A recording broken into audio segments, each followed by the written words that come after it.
Okay students, तो आज हम जो न्यू वीडियो है, हम लोग ने पिछले वीडियो में सबसे पहला वीडियो जो मैंने बनाया था वो इंट्रोडक्शन था। सिमिलैरिटी का मतलब क्या होता है, सिमिलैरिटी ट्रायंगल क्या होता है, कॉन्ग्रुएंसी ट्रायंगल में क्या फ़र्क है उसके ऊपर था। तो वो मेरा पहला इंट्रोडक्शन वीडियो था। उसके बाद मैंने एक्सरसाइज 1.1, इसके साथ साथ एक्सरसाइज 1.1 के जो भी सिमिलर टाइप के सम है फ्रॉम दी प्रॉब्लम सेट वो भी मैंने कवर कर दिया है।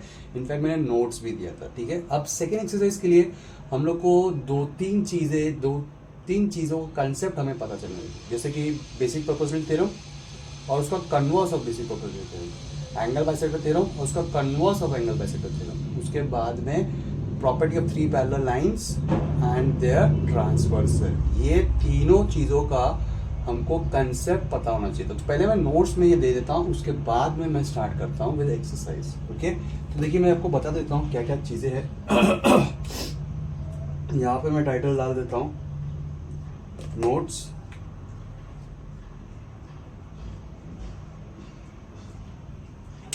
नोट्स में सबसे पहला चीज जो कि बहुत इंपॉर्टेंट है, basic proportionality theorem.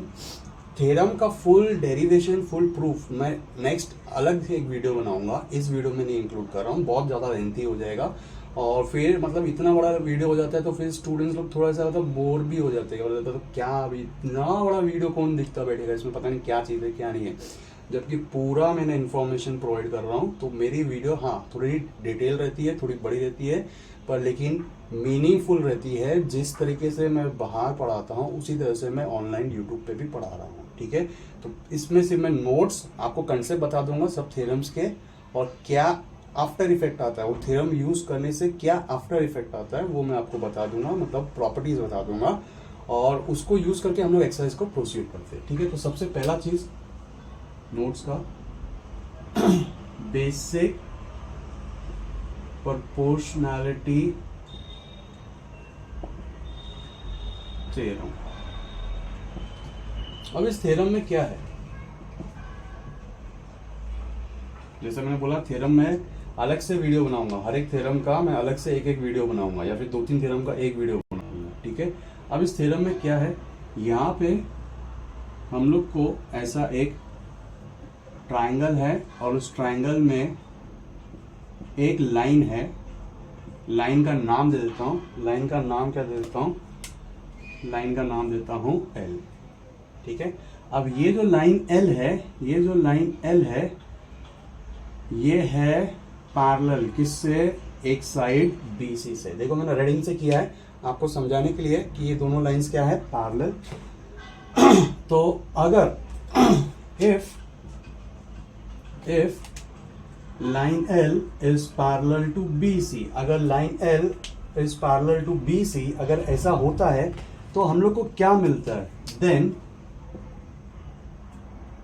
by basic proportionality theorem we get, हमें क्या मिलता है, बाय बेसिक प्रोपोर्शनलिटी थ्योरम से रेशियो मिलता है। क्या रेशियो मिलता है, यहाँ पे बना देता हूँ Q। ठीक है, A से P, A से P, A से P और P से B।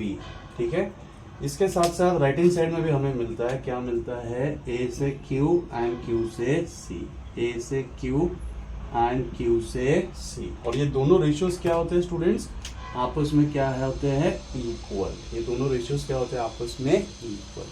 ठीक है, तो ये था बेसिक प्रोपोर्शनैलिटी थ्योरम। अब नेक्स्ट इसका कन्वर्स। तो आपको ध्यान ये देना है कि अगर लाइंस पैरेलल है, कौन सी लाइन, लाइन एल और साइड बी सी पैरेलल है, तो हमें ये रेशियो आता है लेफ्ट वाला और राइट वाला। मतलब ये जो रिमेनिंग साइड्स है ना, ये सेम प्रोपोर्शनल में डिवाइड होते हैं, रिमेनिंग साइड सेम प्रोपोर्शनल में डिवाइड होता है। ये होता है बेसिक प्रोपोर्शनलिटी थ्योरम। ठीक है ना, तो अभी अपन ये जो मैंने आपको एरोस बना के दिया, ये रेशियोज लेके हम सम को आज स्टार्ट कर देंगे। पूरा थ्योरम मैं आपको जैसे बताया मैं लास्ट में एक बार कवर करूंगा। अब इसका कन्वर्स देख लेते हैं, इसका कन्वर्स। कन्वर्स में क्या होएगा, converse of basic proportionality theorem. Converse में क्या होता है, इफ हमें ऐसा रेशियो मिल जाता है, if AP upon PB is equal to A Q upon Q C. अगर ऐसा हम लोग को रेशियो मिल जाता है, ठीक है, मिल जाता है या हम सॉल्व करके लेके आते हैं, ध्यान दो, मिल जाता है, गिवन इंफॉर्मेशन हम सॉल्व करके लेके आते हैं, then we can say by converse of basic proportionality theorem that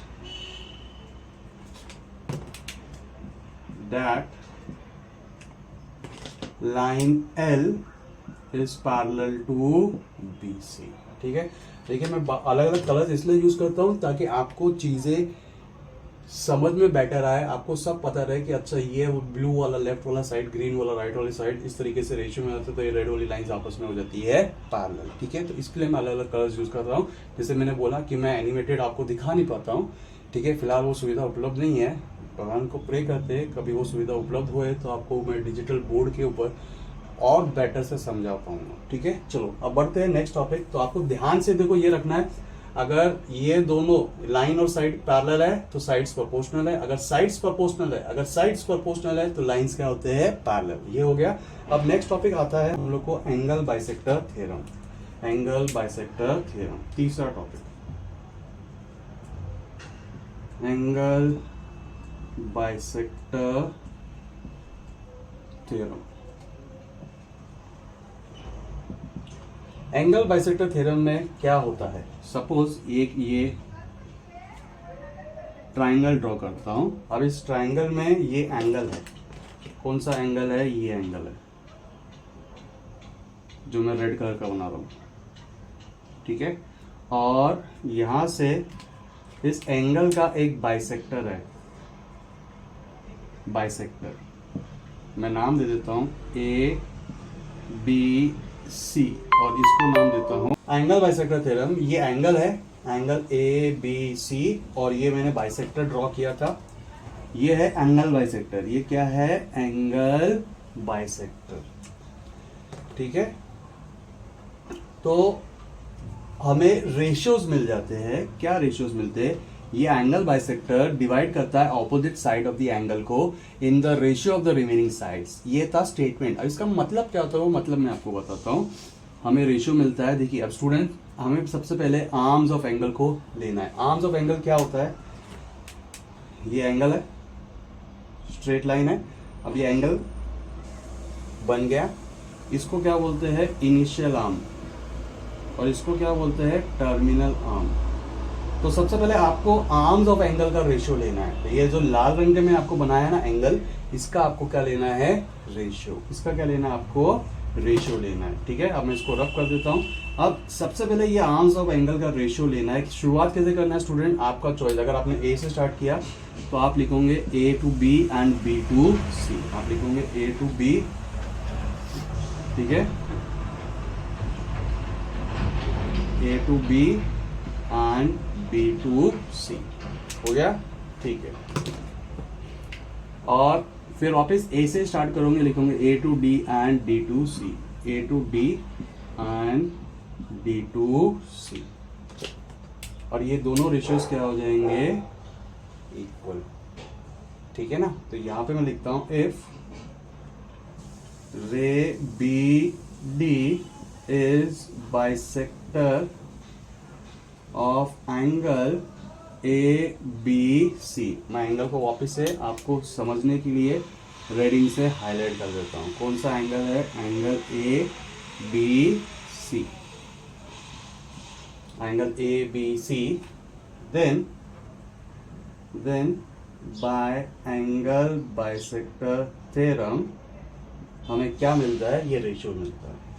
अभी एंगल बाइसेक्टर थ्योरम का ये shortcut, it is not allowed. हाँ, मेक श्योर ये शॉर्टकट अलाउड नहीं है, मेक श्योर ये शॉर्टकट अलाउड नहीं है। तो हमें ध्यान दे देना है कि अगर एंगल ए बी सी का बाइसेक्टर है बी डी, रे बी डी, तो बी डी बाइसेक्टर आ गया तो हमें एंगल बाइसेक्टर थ्योरम यूज करना है। एंगल बाइसेक्टर थ्योरम में होता क्या है, होता ये है कि आपका चॉइस, आपने ए से स्टार्ट किया तो आप लिखोगे A to B, B to C, फिर ए से लिखोगे A to D and D to C. हाँ, अगर किसी स्टूडेंट ने सी से स्टार्ट किया तो क्या होगा, कोई प्रॉब्लम नहीं। देखो जरा ध्यान से देखो क्या होगा, आप ऐसा लिख सकते हो C to B and B to A. फिर सी से स्टार्ट किया ना, सी से स्टार्ट किया तो वहां पे भी सी से स्टार्ट करना पड़ेगा। क्या लिखोगे आप, C to D and D to A। समझ में आया क्या? आप इस तरीके से कोई भी एक रेशियो लिख सकते हो, ठीक है। बस ध्यान ये देखना है, आपको C से स्टार्ट किया तो दूसरा साइड का भी C से, और A से स्टार्ट किया दूसरा साइड का भी A, इस चीज का ध्यान देना है। दूसरा, ये आर्म्स ऑफ एंगल को एक साइड में लिखना है, और एंगल बाइसेक्टर जहां जाके सामने वाले साइड को मिलता है वो दोनों साइड्स को एक साथ रेशियो में लिखना है, दोनों पार्ट्स को एक साथ रेशियो में लिखना है, ओके। Angle bisector theorem. अब इसका कन्वर्स देख लेते हैं। ये वाला पार्ट स्टूडेंट्स मैं रब कर देता हूं। कन्वर्स में क्या होता है, अगर ये रेशियो हमें मिल जाता है या हम लेके आते हैं सॉल्व करके, अगर ये रेशियो मिल जाता है गिवन में या हम लेके आते हैं सॉल्व करके, हम बोल सकते हैं कि ray B D is the bisector, ray B D is the bisector, ray B D is the bisector of angle A B C. तो ये बन गया कॉन्वर्स। मैं कॉन्वर्स भी लिख देता हूं यहाँ पे। पॉइंट नंबर 4, पॉइंट नंबर 4 क्या है? Converse of angle bisector theorem, ठीक है। क्या है उसमें, यहाँ पे मैं लिखता हूं इफ हमें ये रेशियो मिल जाता है, कौन सा रेशियो? ये वाला रेशियो, ए से बी, बी से सी, ए से बी और बी से सी मिल जाता है, हम सॉल्व करके लेके आते हैं। देखो मैं बार बार बोल रहा हूँ ये चीज, ठीक है। हम लोग का ऐसे टाइप के सम आने वाले हैं, और A to D and D to C, then by converse of angle bisector theorem we can say, क्या बोल सकते हैं हम, क्या बोल सकते हैं हम कि ray B D is bisector, किसका bisector? Of angle A B C. देखो मैं वापस से इसको रेडिंग से हाईलाइट कर देता हूँ। ये जो रे बी डी है, ये रे बी डी है, ये क्या बन जाएंगी? बाइसेक्टर बन जाएंगी, बाइसेक्टर बन जाएंगी किसका? Angle A B C. Clear students? तो ये थे 4 पॉइंट। क्या था? लाइंस अगर पैरेलल है किसके साथ? साइड के साथ, तो ये रेशियो लेफ्ट वाला राइट वाला इक्वल हो जाता है। अगर रेशियो लेफ्ट वाला राइट वाला इक्वल है तो ये लाइंस पैरेलल बोल सकते हैं, लाइन एल और साइड बी सी। ये हो गया कॉन्वर्स। अब एंगल बाइसेक्टर थ्योरम में भी वाइस वर्सा होता है। अगर बी डी बाइसेक्टर है किसका? एंगल ए बी सी का, तो हम बोल सकते हैं कि ये रेशियो कौन सा? आर्म्स ऑफ एंगल का, और सामने वाला ऑपोजिट साइड जो इक्वल पार्ट में डिवाइड हो रहा है वो दोनों का रेशियो आपस में क्या होता है? सेम। और अगर रेशियोज इक्वल है, कौन सा? आर्म्स ऑफ एंगल का और सामने वाला साइड का, दो पार्ट में डिवाइड हो गया है। Then by converse of angle bisector theorem we can say that ray B D is the bisector of angle A B C. इसको मैं प्रॉपर्ली लिख देता हूँ ताकि आपको किसी भी तरीके का प्रॉब्लम ना हो। क्लियर है? अब लास्ट टॉपिक बचता है। लास्ट टॉपिक के लिए मुझे इसको रब करना पड़ेगा क्योंकि बोर्ड इतना बड़ा नहीं है कि मैं 5th पॉइंट लिख पाऊँ, जो कि है property of 3 parallel lines and their transversal. ठीक है, मैं एक काम करता हूँ, मैं इधर तो नहीं हो पाएगा और मज़ा भी नहीं आएगा फिर उसको देखने में, तो मैं बोर्ड को रब करता हूँ, फोटो लगा दूंगा मैं, ठीक है, और बोर्ड को रब करता हूँ और फिर मैं आपको 5th पॉइंट, 5वां पॉइंट क्या था? Property of 3 parallel lines and their transversals.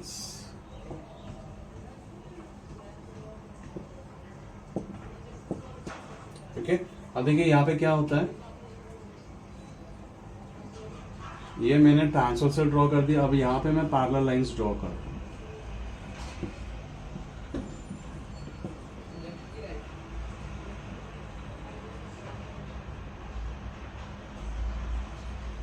ठीक है, अब देखिए मैं इसका नाम दे रहा हूँ ए, इस पॉइंट का नाम दे रहा हूँ बी, इस पॉइंट का नाम दे रहा हूँ सी, इस पॉइंट का नाम दे रहा हूँ पी, इस पॉइंट का नाम दे रहा हूँ क्यू, इस पॉइंट का नाम दे रहा हूँ आर। अब कौन कौन सी 3 लाइंस पैरेलल है देखिए, मैं यहाँ पे हाईलाइट कर देता हूँ। ये तीनों लाइन आपस में क्या है? पैरेलल। L M N. ठीक है, ट्रांसवर्सल का नाम क्या है? ट्रांसवर्सल का नाम यहाँ पे लिख देता हूँ मैं, नाम लिख देता हूँ एस एंड टी। ये दोनों ट्रांसवर्सल हो गए। ठीक है ना, ये दोनों क्या हो गए? ट्रांसवर्सल। ठीक है, एस एंड टी, ये दोनों ट्रांसवर्सल्स हो गए, ट्रांसवर्सल्स। ओके, पैरेलल लाइन कौन सी है? जो मैंने रेड कलर में आपको हाईलाइट किया है, ये दोनों क्या है? Parallel lines. अब देखिए यहाँ पे रेशियोज कैसे आते हैं, रेशियोज कैसे आते हैं? आप भी स्टूडेंट ने अगर ए से स्टार्ट किया तो यहाँ से पी से स्टार्ट करना पड़ेगा, तो आपको लिखना पड़ेगा A to B, B to C, और यहाँ पे P to Q and Q to R. तो हम लोग को रेशियोज क्या आ जाएंगे? A to B, B to C. ठीक है, अब इस साइड का कौन सा आ जाएगा? P to Q and Q to R. ये हम लोग को क्या मिल जाएगा? रेशियोज मिल जाएगा अगर 3 लाइंस पैरेलल है। ठीक है, if 3 lines are parallel, then by property of 3 parallel lines and their transversal, हमें क्या मिलता है? हम लोग को ये रेशियोज मिलता है। अभी देखो, अगर स्टूडेंट ने नीचे से स्टार्ट किया तो क्या लिख सकता है? वो लिख सकता है C to B, B to A, और वहां पे फिर आर से स्टार्ट करना पड़ेगा, R to Q and Q to P. तो अब ये स्टूडेंट का चॉइस है, कहाँ से स्टार्ट कर रहा है? ऊपर से स्टार्ट कर रहा है कि वो नीचे से स्टार्ट कर रहा है। ठीक है ना? ओके, तो ये था प्रॉपर्टी ऑफ 3 पैरेलल लाइंस। अब देखो मैंने यहाँ पे शॉर्ट फॉर्म यूज कर रखी है। जब आप रीजनिंग लिखते हो तो आपको शॉर्टकट यूज करना अलाउड नहीं है। मेक श्योर आप शॉर्टकट यूज नहीं करेंगे, वरना आपके मार्क्स जाएंगे। ठीक है, ओके, तो दैट्स इट। ये था हमारे पॉइंट्स। इसके भी फोटो ले लेता हूँ, आपको फोटो में लगा दूंगा।